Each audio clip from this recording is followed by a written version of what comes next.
Hello everyone, welcome to geekermag. According to various reports from users, after updating Firefox for Windows to version 135, some website fonts seems choppier and somewhat pushed together.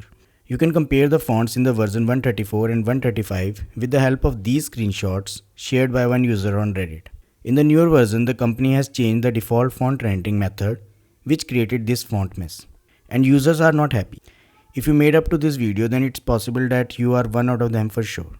Well, this font issue can be fixed easily by a solution suggested by another user on Reddit. Let's learn what you need to do.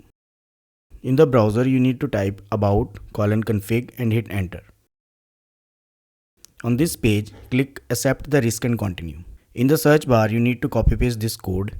When it appears in the results, click on the pencil icon and copy paste this in the field and click check button. Next, search this. When it appears in the search results, click pencil icon again and set this value to 15 and click check.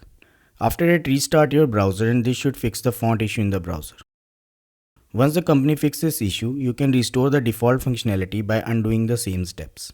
I hope this helps, and if you find this video useful, don't forget to like this video and subscribe to the channel to get notifications about more similar videos. Thanks for watching.